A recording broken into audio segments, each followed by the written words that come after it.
know these things, and I originally honestly used Excel just like as an organizing tool because it has charts. So from a very basic level, it's pretty easy to just like use it for like a timesheet, for example. And those are basic functions that are practical for Excel. But at the same time, there's a lot more to Excel that a lot of people don't know about, which is really interesting. For example, the formulas. And formulas are something that are kind of the key to Excel. And there are two things that have to do with formulas. One has to do with the formulas that are pre-programmed into Excel. There are formulas, and pretty much like the way that you enter any formula, just to like start from a very basic level, I'm not sure, I mean, you might all know this already, but I might as well say it, would be to write equals and then whatever the function you want to put in, and then you label them by the cells. But something that a lot of people don't know is the fact that everything is relative in Excel. And when you label something according to a cell, if that cell changes location on a spreadsheet, it can mess up everything, especially when you're working with budgets. So something, I guess I can write on the word over here, because this is small. So something that I learned in my class, hi! This is Dean Biggs. He's the reason that I know stuff about Excel. Pretty much. He taught my fluency in sociotechnology course, and he's probably one of the main reasons that I have an internship right now. So he's great, and he'll be teaching us some stuff about Excel as well. So I'll start with like the basics, and he'll probably get into some really cool stuff that he taught me as well. So the key to Excel is the $sign. And I know that sounds weird, and do you guys all know the function of the $sign? Some of you, maybe? No? Okay, so pretty much the $sign works as a means to freeze cells. And freezing cells means that they're not going to change their location regardless of where they move. So let's say I have I have 1, 2, 3, 4. Right? So let's say when I'm typing like in whatever's in here, right? If I do $A, $1, that means it's going to freeze this so that it remains in this cell, and it will always be referencing this cell. And that's really important, especially if you're creating any function that's going to be referring to this cell in any formulas. But something even cooler than that is when you're referring to, yeah. Sorry. No, it's fine. You're saying like equal, like in the formula part, you put equal Yeah, dollar. here, let me open up Excel so I can actually show you guys. I feel like that'll be better.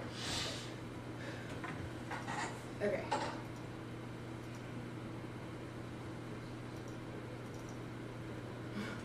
Okay, so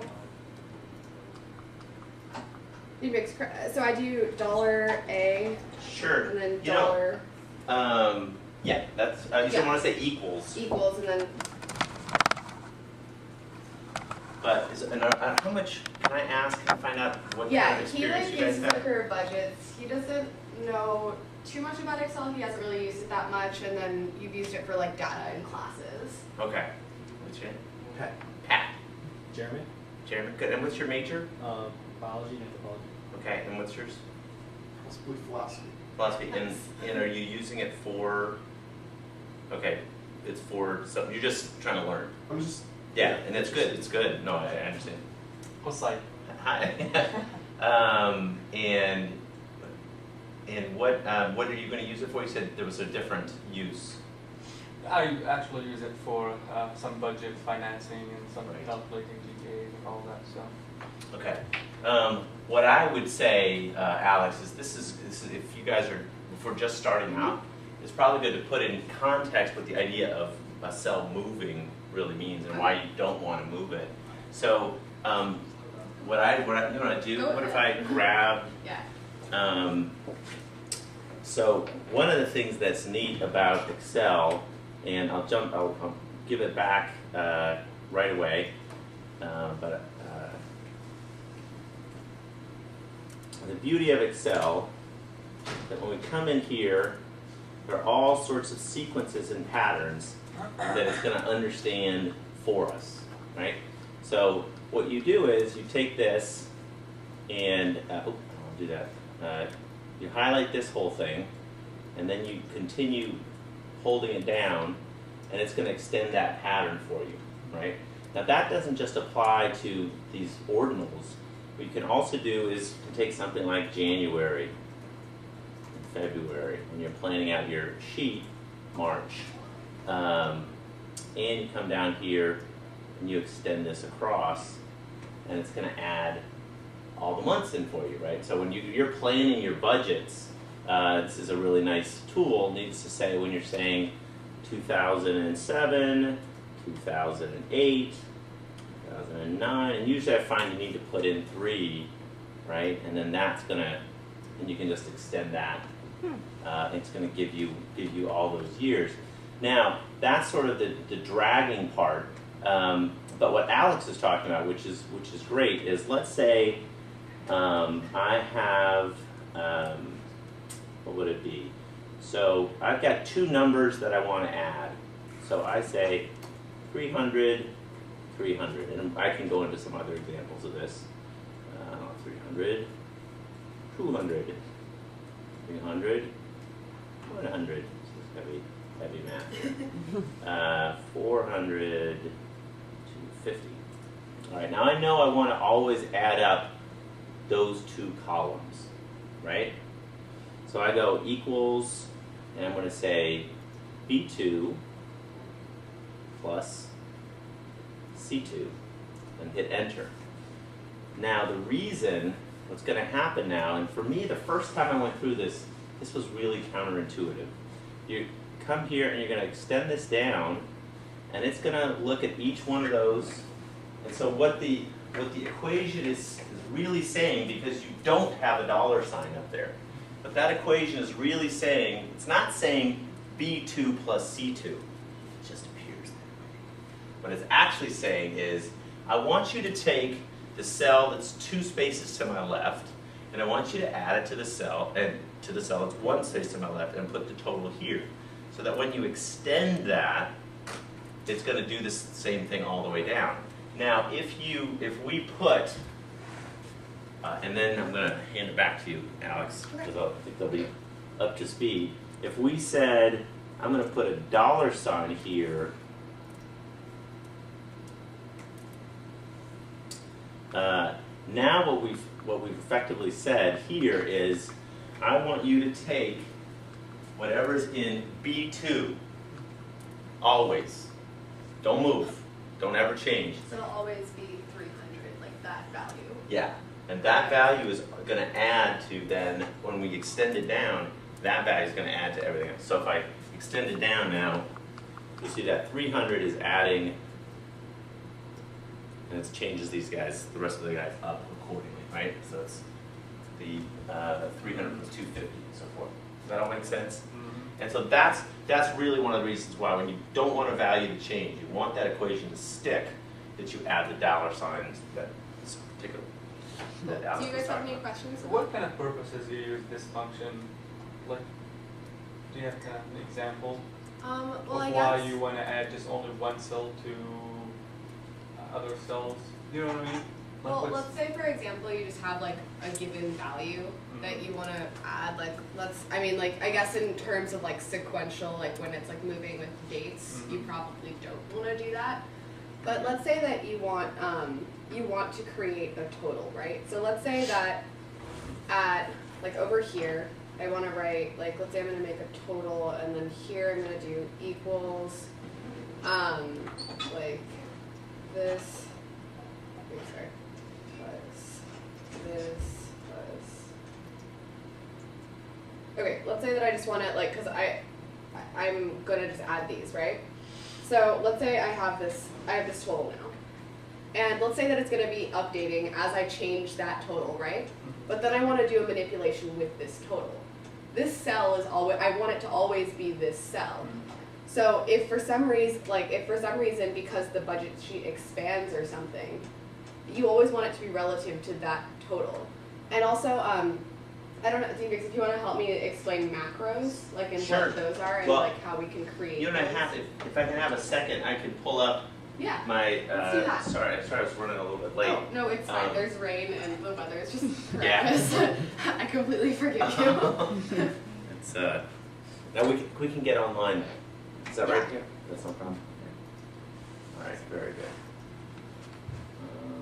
Yeah. So we learned how to do, I'll just explain what macros are like from a just basic sense. So macros are basically, you're telling Excel, remember what I'm doing, and then repeat it every time that I run this macro. So you press record macro, and then it creates this function. So for example, let's say I don't want to look on my budget sheet for where the total is on my sheet. So I create a macro where I click on the budget, and then every time that I click a button on, like I can create a button as well to attach to my macro. Every time I click that button, it takes me right to the total. Or it'll perform a certain function. It'll like add a row to my budget sheet. So this is something that's really useful to just create those actions that you're probably going to keep repeating when you're making a spreadsheet, for example, a budget sheet or anything else. And yeah, so that's pretty, does anyone have any questions about what macros are? Was that clear? Yeah, okay, cool. Well, one of the things, so this is what I sort of had on the agenda, and I don't want to interrupt your PowerPoint presentation. Oh, it's very basic. It's more just, I was pretty sure that you would have Stuff. extra stuff too. And so I think we've covered most part of the first two. And I guess I didn't ask, for those of you who have some more experience with Excel, do you have a chief frustration? Is there some part that is a problem? There doesn't have to be, but I was curious if there's a purpose you came here, I wanted to address that. Is there anything in particular? Yeah. In my experience, which is probably pretty limited in the grand scope of what Excel can do, making graphs with large charts of data becomes sort of cumbersome, and the graph tool seems kind of rigid, more or less, and I don't know if there was like a way that quick tools or shortcuts that people need to overcome this type of rigidity. You know, it's true that it can be very frustrating sometimes, and the graph doesn't come out the way you want it to come out. Like, I just need to adjust this. It seems that you have to go in and just start the whole graph all over again to get what you want. Is that sort of what you're driving at? Because you know, and I think if we have time, I can show you some things at the end. It is a little bit unfriendly, I think. You know, there are certain places you can go, but I don't think it's always very intuitive. So that's a struggle. But there are a few things that maybe I can show you that'll help with that. I don't want to step all over your stuff here. So what I kind of wanted to do, what I thought probably would be a great thing for you is this is what I worked on with in Alex's class.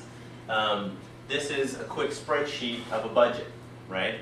And the first way that your average Joe is going to put the budget in is they're going to say, okay, well, I have, this is, let's say, my 2009 budget. But I kind of want to assume that I'll have, let's say, a 2%, 3% increase on things, right? So I want to budget that accordingly. And so I'm going to want to ratchet that up. Does anybody see anything else that's sort of problematic that's not really automated in? But you'll see here, these, right, are, these are upgrade, or essentially I think the totals, right? The totals, or is that, no, maybe that's a separate cost. Yeah, can you just click on that cell? Yeah, that's B1 through 15, so that's covering actually a fair bit of space, not just those.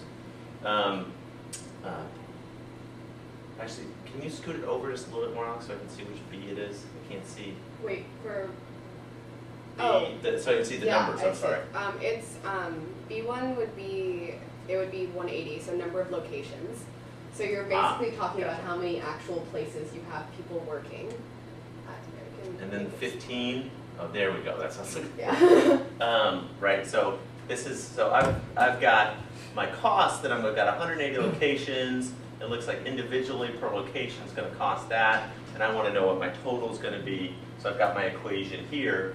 But when I look here, I've got $900, and I go, that's because that's 3 days at 300. Do you see, and there's no, actually if you click in here, I don't think, I hope, please, Yes.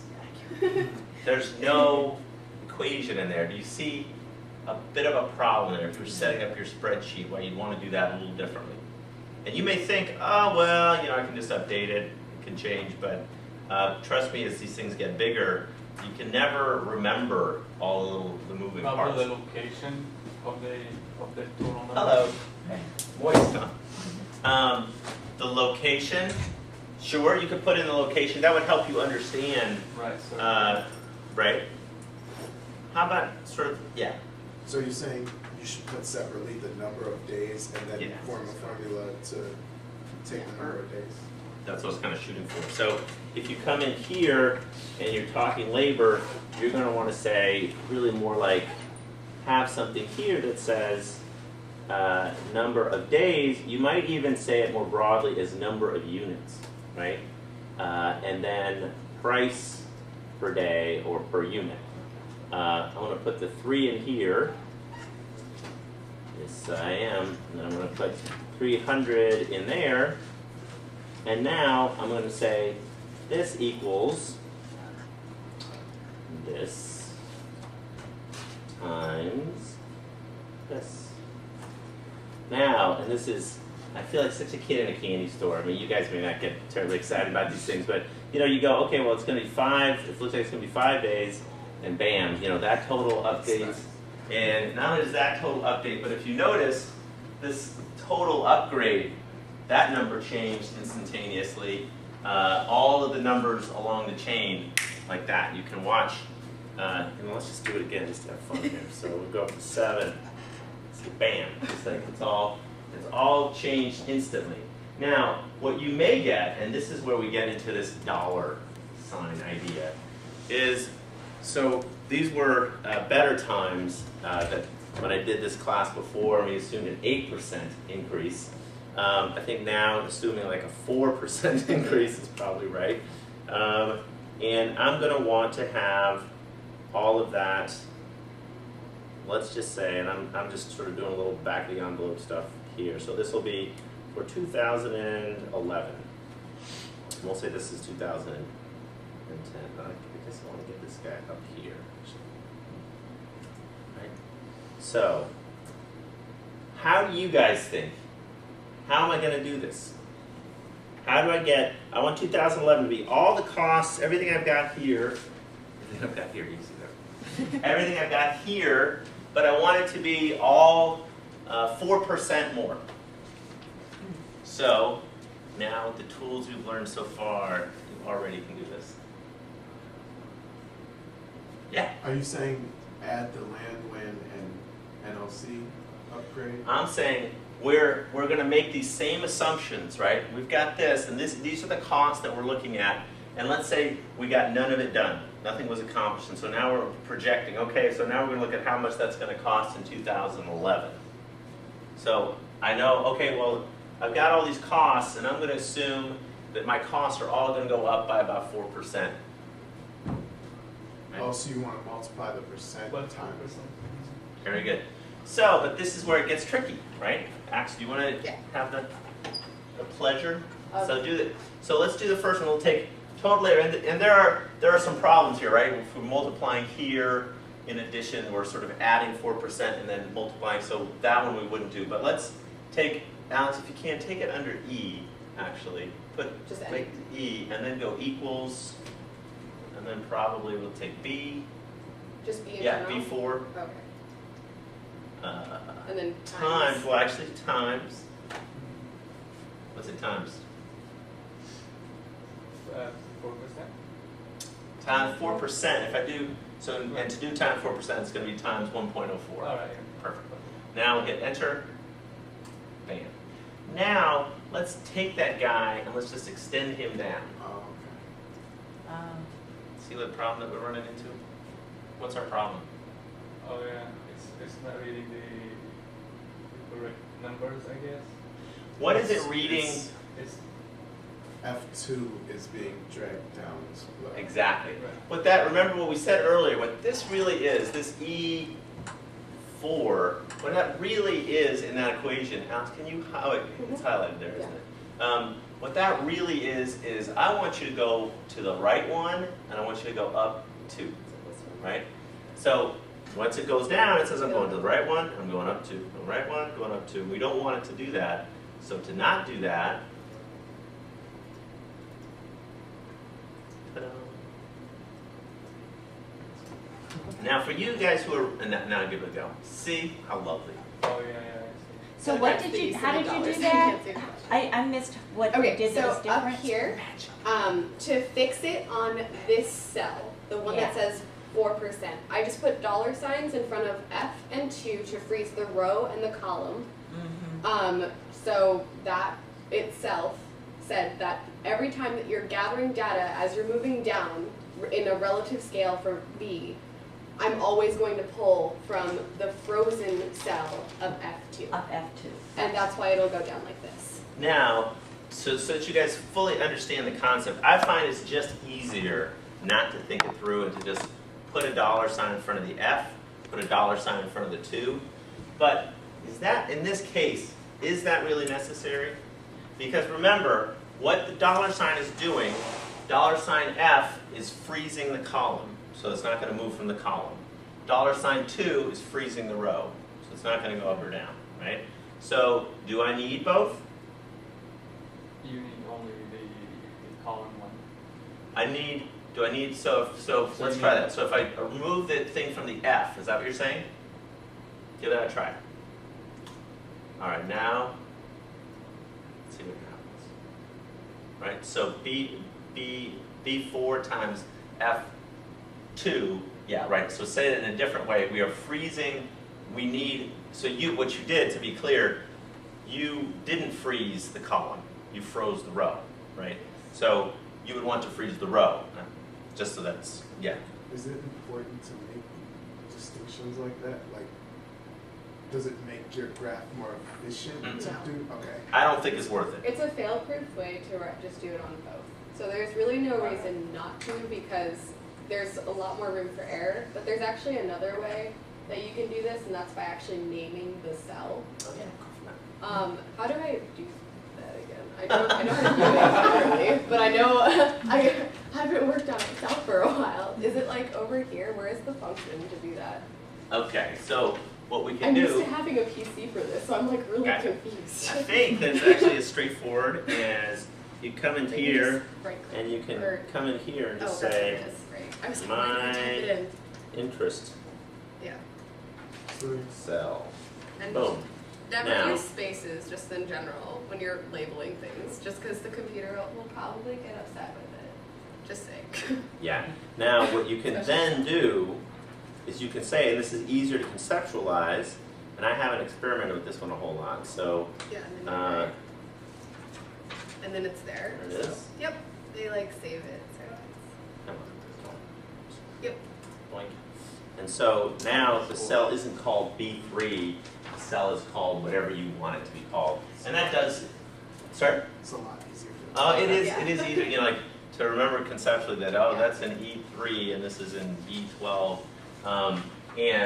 What you find is when you're making equations and they get more complicated, you really want that because you start adding a row randomly and your B11, because you inserted rows, all of a sudden becomes B12. And if you didn't account for it in special ways by freezing cells and doing this other stuff, it moves. Well, if your thing is called something unique like that, it actually tracks it much better because it's a unique value. It can't be anything else. And if it doesn't, you immediately know it's, you get an error. You don't get a sort of random value, right? Any questions on this part? It seems pretty straightforward. Now, let me see what I can do. Then you can do what as often happens, and for those of you guys who do budgets, you can run projections, right? I can say 2010, that's my cost, 2011, and I can actually just extend the thing across for 10 years and say, so assuming a 4% interest over the next 5 years, you just drag that all the way across, right? And that's when you get into trouble because you're so clever, you just froze the row, because then your thing does start to move across columns, right? And so that's why my general practice is that I'm not smart enough to not freeze both. It's just better to just freeze both, and I don't ever have to worry about it. Good.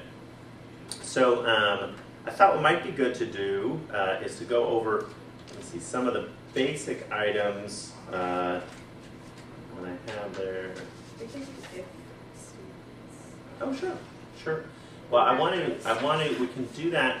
What I'd like to do is give you guys some of the basics, and then we can move. The if statements are very cool. It may be moving quickly to get you guys to the if statements. I have a cool example for it as well that'll come very in handy when you're working on finals and trying to figure out what your grade is going to be in the class. Very cool. Yes, you will. There you go. Well, I'll tell you what. So why don't I run through some super basic stuff, and then I'll let Alex show you the if example. Some of these things that are, and I thought this would be of interest to you guys. When human resources is looking for proficiency, for what you guys know in Excel, these are the items that they look for. So if we run through them fairly quickly, one Do you is... want me to explain to them what the exam, like what it is, like what Sure. the human... okay, so pretty much, you know how on resumes you can write proficient in Word or proficient in Excel, but that means pretty much nothing to companies because everyone writes that, and you could actually be terrible. You could have just opened it once, and like you could be calling yourself proficient. So pretty much what this exam does is it gives you a score that you can report to internships. So you go and you take this practical examination, and pretty much, well, what he was saying is like, this is all the stuff that they're going to test you on during the exam. So you take this exam and you get a score that you can then put on your resume, and that gives companies an actual quantitative like number that they can assess you upon. So when someone says proficient and you're saying, oh, well, I got almost perfect on this test, you're saying, hey, I really do know a lot about Excel, and it's a lot more impressive than just saying I'm proficient. I took the time to take the test because I didn't know I was that good. So let's run through some of these real quickly. First one is, and actually Alex, if you want to try and do them, so the first one is to double click on the columns. So what happens here before you do it, if very often you've written your comments in and you kind of want it to get wide enough, right? For your for that actual column, for the information you have there. There's a super quick way to do that, which is Well, I guess which one should I click on? get on it first, and now double click on the not on the column. You're going to click on the border. Oh, right. Right. So boom, and then it just automatically opens to the widest one here. That one may not be in our best interest here, right? Because some of these babies are pretty long, so that makes for a pretty wide first column. There are some other things that we may want to do that would be better for this. Merging cells. Now why? Can you think of a reason why you'd want to merge cells? So that way you can organize that, give the title like bigger space. So I think that's the most common, right? You want to have some overarching title. So Alex, if you highlight A2 through C2, Like just the this? one, yeah, right there. And now go ahead and hit that merge button. So you guys see this A that's got the arrows going out? Maybe right Oh. there. No. Wait. Right above there. I was like, wait, There you it go. does not say merge. Right? So now I've got sort of a wide overarching, as you said, this is a title that I can put up at the top there. It looks very good when you're turning in stuff for your professors, for example. It looks very good, very professional. You want to center it and maybe want to put it in a different color. It's also a pretty nice thing, frankly, to shade, put a sort of lighter gray shade on that. And I think to do that, you might, Alex, I think you can right click on there. Oh, sorry. I'm not used to not pressing control like command. And go to Format Cells. And then fill. Is it fill? Yeah, that must be right. Yeah, so I'd say take sort of a lighter gray there. Yeah, It's and a you good can call. also do like fill effects and then have it like do something. And Yeah, there's you also wanna be careful. transparencies and stuff. Because you want to do a little bit of stuff. I think a little dark. Say- Oh, that's good. So like. So that's got a really good look nice. to it, All right, so we've talked about double click on column, merge cells, hide columns. You guys think of why you want to hide columns? A lot of times as your data gets more and more enormous, there's certain times where you got the last name in the first row, in the first column, and you got the information you want in like the 27th column, and that's all you want, and you can't really see. Now we've got another way to do this that's even more slick, but to hide columns, Which one should I hide? why don't we hide B through E? And then I go to Well, I would write, I think it's easier, frankly, to just right-click on it. Okay. You'll remember that, and then just hit hide. Don't look at contents.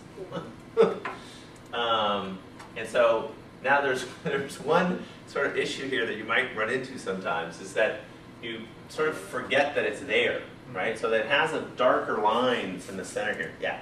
So can you use this, say you have a lot of behind-the-scenes computations that you don't want to be on a printed handout. Great idea. Yep. You can just hide all that, Yep. but still refer to it, right? And it's all being calculated and all still doing its stuff. Yeah, that's a great application of it.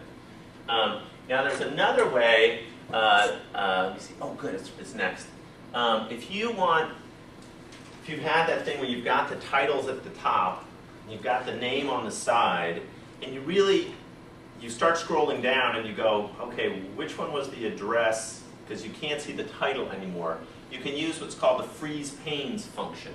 Now, to do the freeze panes function, why don't you unhide those columns? It'll be, I lost the order. that's, so here, can I say that? And this is actually good. To unhide it, all you got to do is highlight both of them, and then shazam. Now, real quickly, to do a, what is it called? Data? For What's this? freezing. Review, yeah. And now understand this. So it's very cool, but you have to do it a certain way or it won't work for you. So I want to keep row 1, and I want to keep everything that I have here in column A. To do that, I have to highlight, and actually because we put this goofy thing in 2, let's do it in 3. Good call. So I have to make cell B3 here active, right? That has to be active. If I just go to freeze panes, nothing's going to happen, okay? Or it's going to do something really strange because your cell might just be way over down, freeze all kinds of stuff. So now, go to freeze panes, magically. And then, do you want me to Click on it, yeah. which one? Just the top one, that's good. Yeah. Right? So you see you got a row there. Now when you scroll up and down, It keeps that still. you have your title and what your fields all were stuck there. You see how that's working? Here, can I steal it for a second, Alex? And the way, just like, I guess the way that I learned it, which was like easier to understand, is that pretty much by clicking there, everything that's to the left and above it is going to be frozen. So there's going to be a line created to the left of where I click and right below where I clicked. So that'll be like the frozen portion, if that makes sense. Yes, but why when you scroll down then is the stuff on the left of the line just Because that's frozen, so everything can move. Like oh, when it that's, is. It is. Yeah. I thought it wasn't moving. I didn't see Oh, it. if you because if you just scroll like let's say if you're just scrolling like up and down, this stays like the top part stays still, but this is still here, like at the top. So it's pretty much like I always want to see what I'm looking at in that column or row, but I want to be able to look at the values as well. So when you scroll still like to the bottom of the page, you can still see what the columns are actually labeled. Now did you see, I just changed it, right? So you could just freeze the top row, because there are a lot of cases, I'd say about 89% of the cases, I just want to freeze the top row, right? So get to the top, and now when I scroll down, it's going to do that, but all I have to worry about is, all it's going to do is the top. And then I can, I don't want that cell active. Actually, in this new function, I bet it would still work. Freeze first column, now it's just going to do that one. Now, the beauty is, too, that you can go, that's going to apply as much as you want it to. So let's say I decide, gosh, I really want to freeze the top 7 rows and the first 3 columns. So now I put my cell active here, and I say well, I'm going to unfreeze that first, and now I'm going to freeze page. Now it's freezing a whole different space, and now it's going to do the same thing, but it's going to hold a lot more frozen. So whichever cell you pick, they'll create a line to the left and the top of it, and that's basically what you're freezing. So, yeah. All right. Let me see. Freeze page. Let's jump over. This one's not that interesting.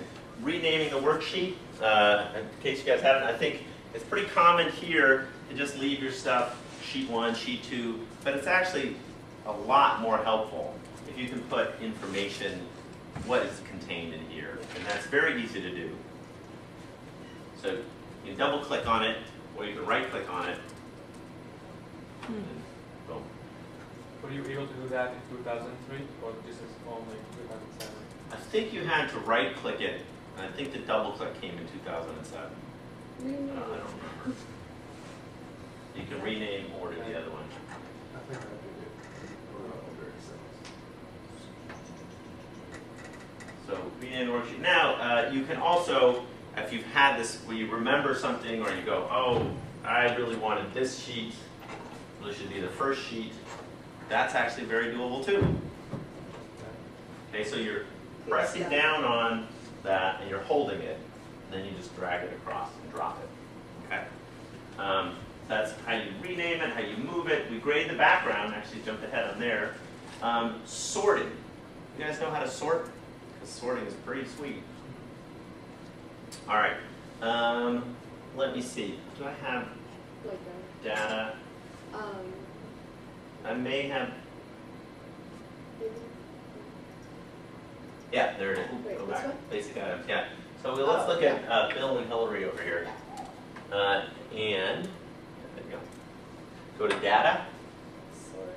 Well, what do you want me to sort by? Because I could do it just alphabetically.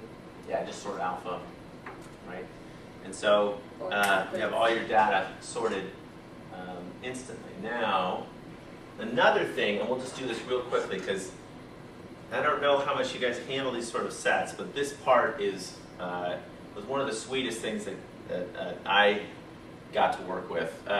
So you're given this whole host of names, and they give you the whole name in one cell, and then you need to send them a letter, say, and you really have to just be the first name, but you've got the whole name. So how are you going to break this up? Well, there's a text to columns function that will split this up for you, okay? So if you go to text to columns, now let's explain this sort of slowly so you're clear on what happens. I've got delimited, and if you're like me, first time you hear delimited, it all sort of seems a little bit like a sort of confusing jargon. All that delimited means is how am I going to separate, how am I going to know when the next one comes along, right? And I can delimit that by commas, I can do it by tabs, I can do it by the letter Q, I can do it any way I want. I just have to tell them, okay, when I see what, do I make the next column? You tell me, is it semicolons? Is it colons? For us, what is it? So plain space would work. Space. For us, it's space, yeah. So we are, and are we fixed width, by the way? Good to understand what the difference is. What's fixed width?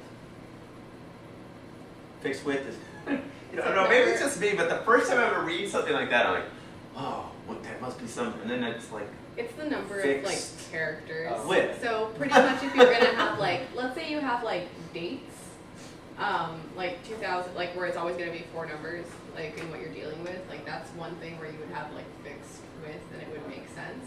Or like let's say you're doing dates in terms of like 01, 03, 10. So it's always gonna be 4. You could technically do it like that, but with names, there's no fixed. Right, won't be fixed. yeah, it's not, it's less good. You guys think of other things that are fixed width? There are certainly, you guys think of phone numbers, those are generally fixed width. You know, if you're national, Employee domestic, number. employee number, social Student security number. number. You know, there are really lots of examples where fixed width makes all the sense in the world. So we are delimited though. We'll hit next. And now it says, before you, don't do the answers for them. We are space, and so we'll probably unclick the tab, and hit the space. But you see here, there's a text. If you have other, you can sort of say what the other is, right? So if we did have semicolons are common, if you had a colon instead that was separating them, that's where you put it in. Now, it also has treat consecutive delimiters as one. What does that mean? If you put it in multiple spaces, it will just separate them into one row as opposed to two. So you can see what happened otherwise, and it's really ugly if they don't do that. If you have two spaces and it makes a separate column, that means it makes a separate column, and then it puts some of your stuff into one cell, and then some of yours are now moved over to another column, and it's not really much better for you. A little bit better, but not much. So you want to say, look, if you've got 2 semicolons in a row, you just ignore the first one. 3, ignore the first 2, and so treat them as one, and then we can take a look to make sure it's working right. So ask if you scroll down there, we can make sure that it's doing them all correctly. Yeah, there are too many of them. Right? So, looks pretty good. All right. And then, presto, changeo. Wow.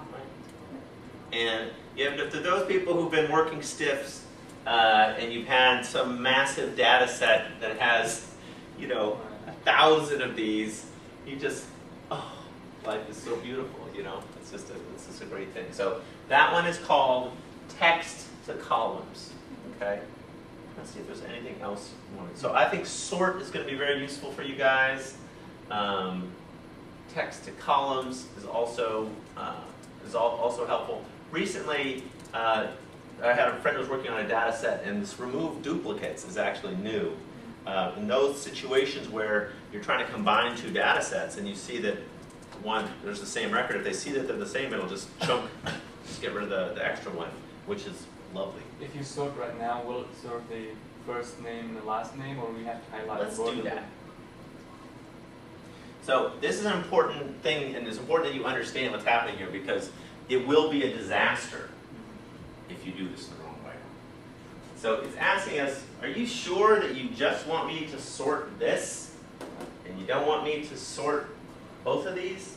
Right? You want me to expand it? Now when it expands, it's actually probably going to expand to the whole set. So we could, if we were really thinking it through, what we'd want to do is we want to highlight both of these, and then we'd say sort it, and then it would ask us, hey, sort by which one, and then that's our call, right? I don't know if I want to sort by last name or first name. Right. It's beautiful. Question? Good. All right, why don't we go back to our list of bag of goodies. No, just wait, where was it? Yeah, so, no, that was it. Oh, okay. So, I know we don't have a whole lot of time. I think, what would be a good one? I think if we looked at the wrap text feature I think paste also. and paste, I agree. And transpose is kind of cool. And we'll get and I think we can still get your if thing in there, okay? You guys will bear with me. I think you guys will be happy. This is great stuff. Now the wrap text, you want to show, all you got to do is click on it and right click on it.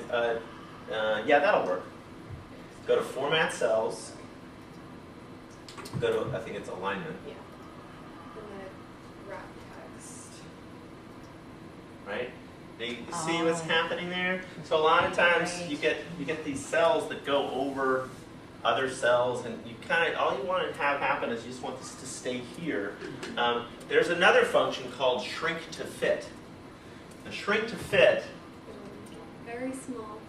doesn't really work very well. It's got some problems, Sometimes that can work. Sometimes it's very sweet if it's just trying to inch it in a little bit. And actually it's really true. If you have something and it's just the T that's kind of going over to the next, you do a shrink to fit and get it to squeeze in there. It'll do 11.7, and pull that in just right. That's great. But when you've got a lot to do, you really want shrink to this fit. big and you can't read it. Yeah, exactly. It's funny. I never knew it adjusted on the fly Yeah. like that. That's interesting. So let's do paste special. Just do it quickly, and that's because I want to leave time for you, Alyx, to do your if statement. Can I just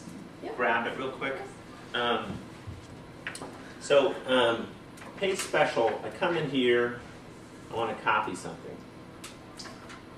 Copy, now I want to take it to a new place, and I go,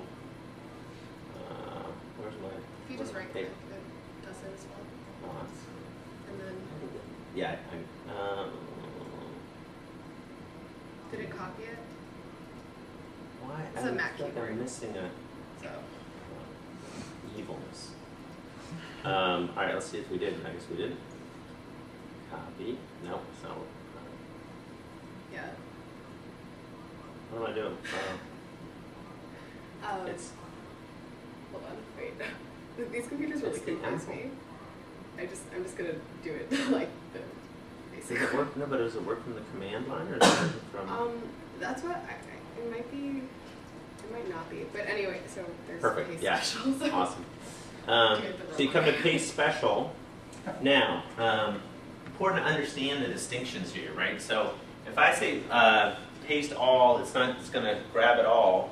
But I could say paste the formulas. What would be different if I pasted the formulas? If I paste the formulas, what it's going to do is it's going to take, remember our relative idea? And this is really important in Excel, relative versus absolute. It's going to go, okay, I'm just grabbing the formulas. I'll go 2 over and 1 up from whatever I have on this sheet. So it's not going back to the old sheet. It's going to paste these formulas onto a new sheet, and that may be perfect for you because you just want the formulas, right? You want a whole new thing to do. You may just want the values for historical purposes, right? You've got these. I want to save these over here. These are my 2008 values. I don't want anybody to mess with them. I got them right here. Or, was there one other? That I think is kind of cool. Last one, and then I think I'll leave it to you, Alex. Or you can transpose. And transpose, if you guys are trying to copy something, if you've ever been a fool like me and you've got first name, last name, address, city, state, all down the rows, right? But they're supposed to be all along the columns.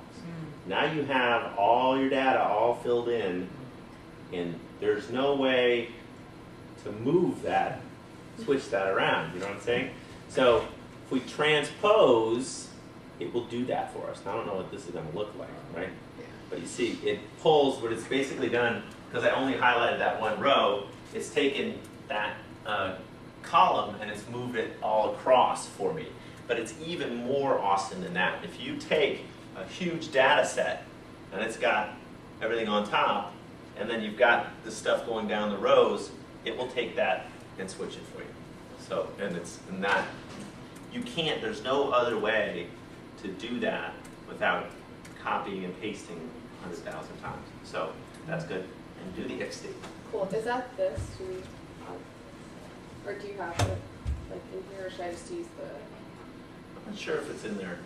Okay. Well, should I guess I can create one, or we can jump to this. Like, let's say that we're looking at just the costs, right? And we want to just assess like productivity or something. So let's see if I can get this right. Okay. So if statements.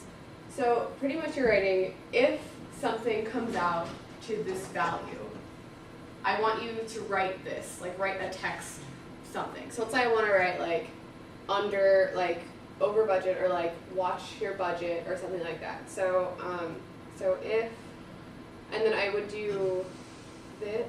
Do I start with this one, DMix, and then this, and then it's greater than, like, or? Yeah, so it's probably good, off the top of my head, these things are a little squirrely. Oh yeah, so it's going to give it to you there. So if B4, yeah, and then I think just say greater. Greater than, let's say just 3,000. 3,000, just, 3,000, comma, and then, Awesome. Also, it's for that cell. well, okay, so let's say, Then but finish it off, right? Oh, sorry. Comma. awesome, and then do I put Quotes, comma? yeah. Now, not so good. Now, parentheses.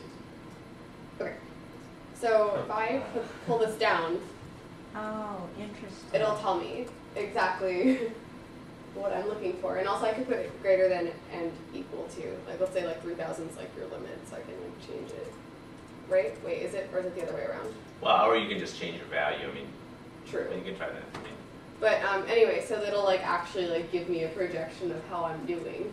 And something that I thought was really cool was my professor, even though he wasn't so cool, made this. don't talk about me. Wait, where'd it go? There you go. Okay, so my professor made this spreadsheet for us, and pretty much it allowed us to put in what our grade was for exam 1, what our grade was for exam 2, and then 3, and then pretty much every score you could possibly get on your final exam. And there were 3 different ways that he said that he was going to give us our final grade. One was that all the exams would have equal weighting, one would have like 20, 20, 40, so your final would be worth more, or just take the better of the 2 exams, like of these, and then just add your final to it, so he could drop one. So pretty much, let's say that I got, and this updates, so let's say I got, do you guys want to give me numbers? Any number. 90. 90% on my first exam. And then, let's say I didn't do so well in the second one. And then the last one I like did fine. And then, so pretty much, if I got a 0 on my exam, then the highest, he picked the highest one of all of these. So I would get a 62%, even though this one, where it would be weighting it as 20, 20, 40 with your final exam with the heaviest, I'd technically have a 50%, or I guess of a class if I got a 0% on the final. But if you scroll down, you can see that your highest possible, if you got 100% on this exam for some reason, you get a B+. So this isn't actually, I was trying to figure out before the class like what he did. He did a different formula. I'm not quite sure what it is, but a way that you can do this in a different way is our nested if statements.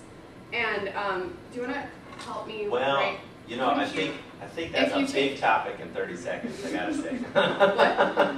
And I think you know what we could do. I think it Well, might if be better. you focus on one column, We could send it to you.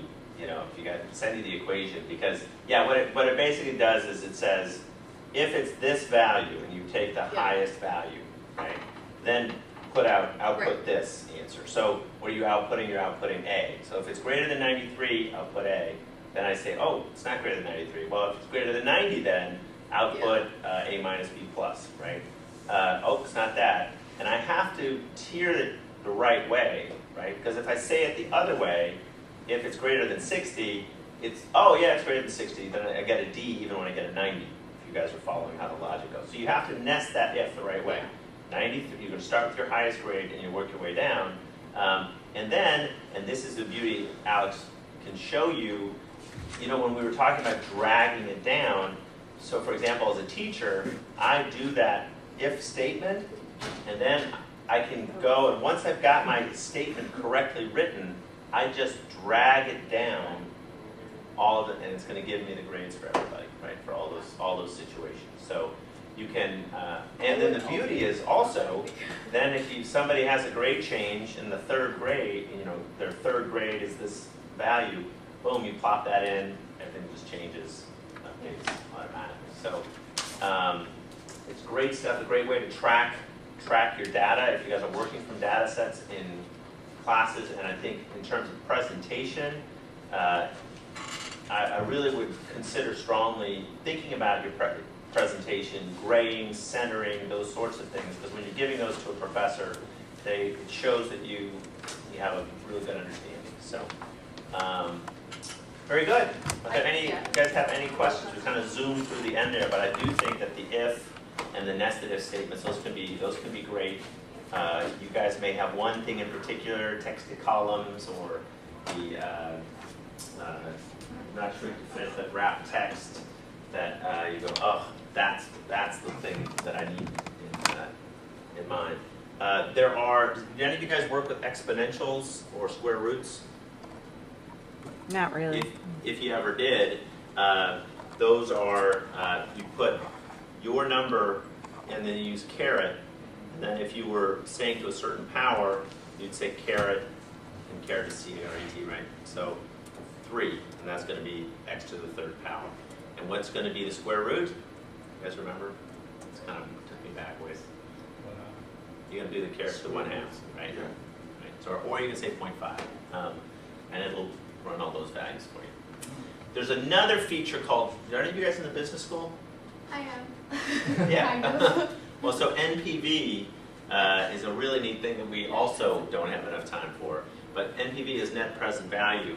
And that, there's a wonderful function on here that will give you a project, a construction project, whatever that idea is, and thinks about how much cost that's going to be, and then you assume the return you're going to get over the next 20 years, and that gives you the net present value of that project, and it just does this huge, massive calculation all in one fell swoop. So, good. Well, thanks for listening. Thanks for coming. Thank you.